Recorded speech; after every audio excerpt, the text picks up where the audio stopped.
తెలంగాణలో గృహ విద్యుత్తు కనెక్షన్లకు స్మార్ట్ మీటర్లు అమర్చాలన్న ప్రభుత్వ నిర్ణయం తీవ్ర రాజకీయ దుమారాన్ని రేపుతుంది. రేవంత్ రెడ్డి నేతృత్వంలోని కాంగ్రెస్ ప్రభుత్వం పేదల పక్షాన కాకుండా కార్పొరేట్ పేదల పక్షాన నిలిచిందని తెలంగాణ రక్షణ సేన అధ్యక్షురాలు కల్వకుంట్ల కవిత తీవ్ర స్థాయిలో విమర్శలు గుప్పించారు.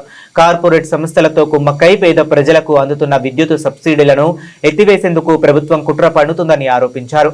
కేంద్ర ప్రభుత్వం తీసుకున్న తలా తోకాలేని విధానాల ముందు రేవంత్ ప్రభుత్వం మోకరిల్లుతుందని ఎద్దేవా చేశారు. జై తెలంగాణ.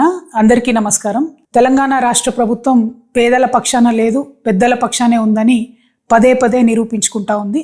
ఈ మధ్య గవర్నమెంట్ అంతా కూడా స్మార్ట్ మీటర్లు పెట్టబోతున్నాం అనేటటువంటి అంశాన్ని హైలైట్ చేసి చెప్పేటటువంటి ప్రయత్నం చేస్తుంది. మొన్ననే సిఎండి గారు కూడా ప్రకటన చేయడం జరిగింది, మేము త్వరలో స్మార్ట్ మీటర్స్ పెడతామని చెప్పి. అట్లనే నెక్లెస్ రోడ్లో కూడా ఒక ఎగ్జిబిషన్ పెట్టిండ్రు, ఎట్లా స్మార్ట్ మీటర్స్ బాగుంటాయి ఏంది అని. అంటే పబ్లిక్ని ఒక మైండ్ వాష్ చేసే ప్రయత్నం చేస్తున్నారు. ఈ సందర్భంగా తెలంగాణ ప్రజలకు నేను ఒక 2-3 విషయాలు చెప్పాలనుకుంటున్నాను. ఆల్రెడీ మన తెలంగాణ రాష్ట్రంలో ఉన్నవన్నీ కూడా స్మార్ట్ మీటర్సే. ఇప్పుడు ముందు లెక్క ఎవరు కూడా పోయి పెన్ను పేపర్ పట్టుకొని రీడింగ్ రాసుకునే అవసరం లేదు. ఒక చిన్న మెషిన్ ఉంటుంది, దాన్ని తీసుకొని మీటర్ దగ్గరికి పోగానే ఆటోమేటిక్గా రీడింగ్ వస్తుంది. స్మార్ట్ మీటరే ఇప్పుడు కూడా ఉన్నది. కానీ ఇప్పుడు వీళ్ళు ప్రపోజ్ చేసేటటువంటి కొత్త మీటర్ ఏంటంటే, ఏదైతే రైతులు ఢిల్లీ సింగ్ బార్డర్ దగ్గర ఉద్యమం చేస్తే నల్ల చట్టాలు తొలగించిండ్రో, ఆ నల్ల చట్టాల్లో భాగంగా అదానీ వాళ్ళ కంపెనీకి సంబంధించి మీటర్లు ఏవైతే వ్యవసాయానికి పెట్టాలనుకున్నారో, ఇప్పుడు కొత్తగా కేంద్ర ప్రభుత్వం ఒక కొత్త పథకం తీసుకొచ్చింది. దాన్ని రాష్ట్ర ప్రభుత్వం సంతకం పెట్టి ఒప్పుకొని ఇవాళ కొత్త స్మార్ట్ మీటర్లు పెట్టాలనుకుంటుంది. మరి కొత్త స్మార్ట్ మీటర్లు పెడితే నష్టమేంది అంటే, ఇవి మన సెల్ ఫోన్ ఎట్లయితే మనం మొదలే ఒక 1000 రూపాయలు, 500, 100 రూపాయలు పెట్టి ప్రీపెయిడ్ ఎట్లా చేసుకుంటామో అట్లా ప్రీపెయిడ్ స్మార్ట్ మీటర్లు పెట్టాలనుకుంటున్నారు. సరే, మొన్న మనందరం కూడా ఈఆర్సీలో గొడవ చేస్తే వ్యవసాయానికి పెట్టమని చెప్పిండ్రు. కానీ ఇప్పుడు మళ్ళీ మొత్తం పబ్లిక్కి పెట్టాలి, ప్రతి ఇంటికి కూడా స్మార్ట్ మీటర్ పెట్టాలి అనే ఒక ప్లాన్ చేస్తూ ఉన్నారు. దీనివల్ల నష్టమేంది?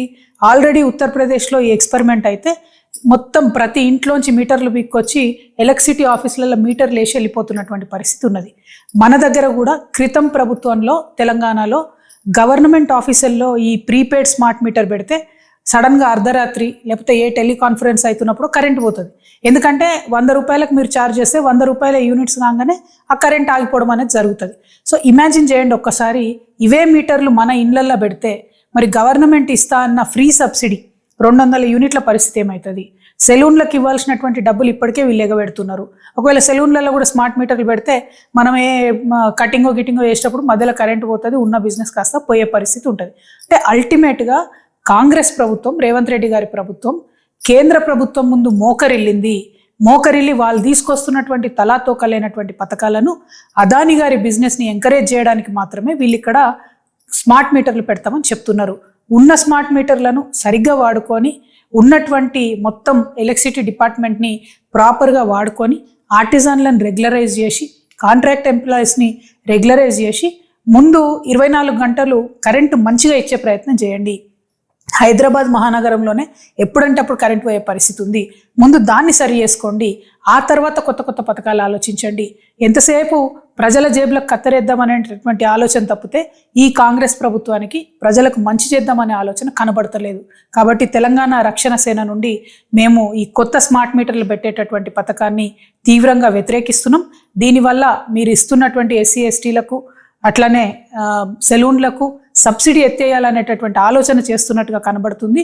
దీన్ని మేము జరగనివ్వము, దీన్ని మేము తీవ్రంగా వ్యతిరేకిస్తున్నాము. Thank you. జై తెలంగాణ.